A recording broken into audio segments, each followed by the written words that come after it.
Yes. ग्रॅटिट्यूडमुळं. आणि सांगेन म्हणजे जास्त लांबची गोष्ट नाहीये. रिसेंटली म्हणजे 2-3 महिन्यापूर्वीचीच गोष्ट आहे. की जसं माझ्या आईची तब्येत बिघडली. अचानकच तिला चक्कर आली त्यामुळं. आणि त्यावेळी मी एकटी होते. आणि एकटी म्हणजे माझे मिस्टर नव्हते त्यावेळी घरी. माझा भाऊ पण नव्हता. म्हणजे माझा चुलत भाऊ होता तो आणि मी एकटीनं मी तिला गेले दवाखान्यात. ती पूर्ण अनकॉन्शियस झाली होती.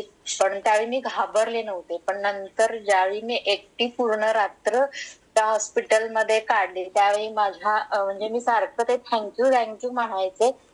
पण शेवटी म्हणजे त्या एका दिवसात काय माहित नाही, पण ज्यावेळी म्हणजे डॉक्टरांनी सांगितलं की ईसीजी चेंजेस दाखवतायत, तेव्हा थोडंसं मला टेन्शन आलं की काय होतंय काय नाही. पण ज्यावेळी एन्जिओग्राफी केली त्यावेळी सगळे रिपोर्ट्स नॉर्मल आले. ती बेटर म्हणजे चांगलं झालं ते.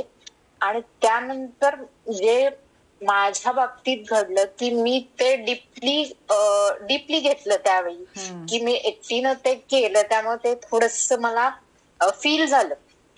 आणि त्याचा इफेक्ट माझ्या बॉडीवर व्हायला लागला त्यानंतरचा. बॉडीवर व्हायला लागला म्हणजे मला 1-2 वेळा चक्कर आली अचानकच. म्हणजे काय माहित ते डाएट असेल किंवा काही असेल.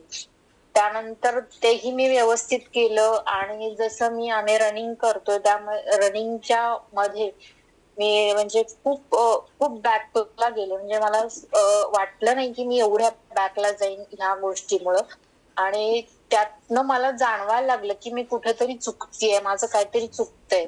तर त्या दिवशीचं ते जे काही होतं ते माझ्या मनात राहिलं होतं. सारखं मला ते आठवायला लागलं की येस. मी एकटीनं केलंय असं झालं. त्यामुळे मला ते फील व्हायला लागलं. पण तेव्हा मी हे केलं की मला हे ठेवायचं नाहीये डोक्यात. माझ्या मनात ते ठेवायचं नाहीये आणि स्वतःला पुश करायचंय. तेव्हा मी तो जो निगेटिव्ह थॉट्स होता, निगेटिव्ह परिस्थिती होती, त्याला मी वेगळं केलं. आणि त्यातून मी खरंच स्वतःला पुश केलं. आणि त्यानंतरची ती मॅरेथॉन जी मी मारली ती मलाच माहितीये की मी कशी मारलीये. येस. आणि ती सक्सेसफुल केली. ऍक्च्युली होतं टार्गेट वेगळं, पण ती सक्सेसफुल केली. पण एवढ्या बॅकला जाऊन एवढ्या निगेटिव्ह एनर्जीतनं मागं जाऊन मी ती पुढे आले. ते येस. त्या ग्रॅटिट्यूडमुळेच हे सगळं शक्य आहे. त्यामुळे हेल्थ खूप महत्वाची आहे. आणि हेल्थ जर नसेल तर तुम्ही काही करू शकत नाही. त्यामुळे health is most important. Thank you ma'am. Thank you so much. Thank you so much ma'am. Kausar मॅमनी शेअर केल्याबद्दल खरंच खूप छान झालं. कारण ही गोष्ट आत्ताचीच आहे, जास्त लांबची पण नाही आहे. त्यांना मॅरेथॉनला जायचं होतं आणि त्यांना चक्कर आली 1 महिन्याआधी. आणि मग मला कॉल आला. मी म्हटलं की एक काम करायचं आहे, थँक्यू तर म्हणायचंच. आपल्याला जी काही निगेटिव्हिटी असेल ती आधी लिहून काढून टाकायचं सगळं. आणि डॉक्टरकडे जाऊन चेक करून यायचं आहे. सगळं करून आले, सगळं नॉर्मल आलं.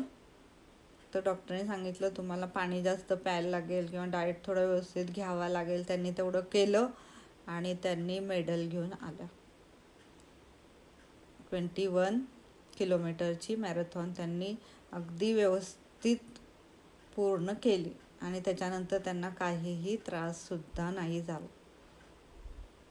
हे जे मॅजिक घडतं ना, ह्याला फक्त आपण मॅजिकच म्हणू शकतो. आणि हे मॅजिक फक्त कशाने घडतं? ग्रॅटिट्यूडने. Thank you so much Kausar ma'am.